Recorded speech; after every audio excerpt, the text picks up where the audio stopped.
This is an ODI year. How important is this next couple of matches in as far as preparing for the qualifier?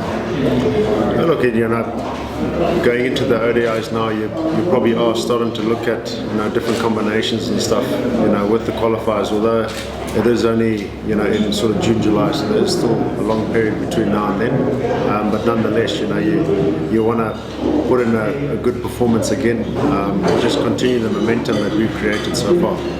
I saw Chibhabha and Mavuta in the training area. Are they up for consideration? Yeah, I think obviously the guys that we're here training today are going to be up for selection for the playing 11 tomorrow. So I think it's a very exciting combination. Brandon Mavuta's been doing really well in the domestic stuff, in the 4-day stuff, the Logan Cup and the 1-day formats. So I think he definitely deserves a place in the squad. I have one more question before I let anybody else, and I'll come back a little bit later. Getting those guys with that kind of form, Chibhabha, loads of experience to start with, first of all, and the fact that you also add to the captain's group, and then also getting a lot of runs, second only to Tadiwanash and Marumani, and then also Mavuta, 28 wickets in the Pro 50. Next highest was 18. Getting that kind of form player, what does it do for the squad? I think it's good for the squad. I think it's also good for the actual player, to know that he's being rewarded for the performances that he's putting in. And you want a guy that's coming into the squad, coming in to hopefully play some international games with that confidence. So it can only help each player that does come in, who's backed up his performances in the domestic stuff by scoring runs and taking wickets. And hopefully that's just, an image to what he's going to do out there for us. Yes. Craig, any updates on Gary and the possible lineup that we're looking forward to in the ODI? Look, Gary's, he's going to be fit for the ODI series, so that's a huge plus for us. And also Sikandar Raza, I think, is coming back, so he's also going to be a huge bonus for us. He'll bring his experience and his fire into the squad. So I think it's going to be a very exciting one-day series.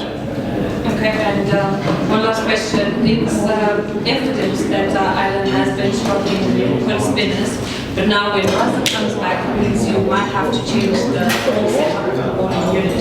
So what's the plans around that? Are you going to continue to field in the same bowling unit, or you guys have changed the plans? Look, I think obviously with Sean Williams missing out, he was one guy that would probably give us 10 overs.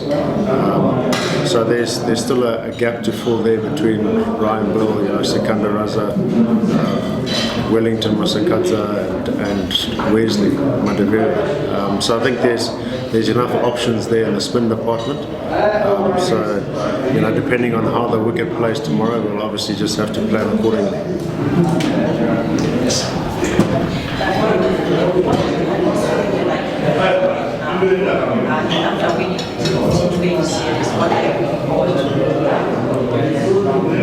Look, we're looking forward to just keeping that momentum that we've done. Obviously winning makes everything a lot easier, and ideally we'd like to start off on the winning foot again tomorrow.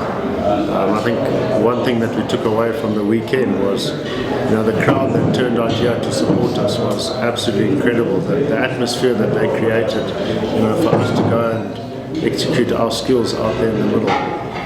Hopefully tomorrow might be slightly different because it's a Wednesday, but I'm pretty sure Saturday I think will be another incredible atmosphere to play some cricket in front of the crowd. How likely is Raza to be available for the first match? That's my first question. And the second, how does the short turnaround time between the T20s and the ODIs affect your preparation? I think to answer your first question, I'm pretty sure that Sikandar Raza will be available because he's arriving today. And the short turnaround between the T20s and one days is pretty short. Only having 2 days after playing back-to-back T20s takes its toll. But at least there is another 2 days after tomorrow's game to recover before the weekend. with the big Irish players coming in that you didn't have to face in the T20s, is Josh Little, and what is the plan around them, especially the kind of firepower that they have? Yeah, look, we know, they've got Josh Little, Paul Sterling, Lorcan Tucker. Those three guys, will add a fair bit to their firepower, and we know that they do rely on those guys quite a bit. But having said that, we've also got a really good balanced squad. So I think it will be just as exciting as the T20s were. I think it will be quite closely competed. Thanks.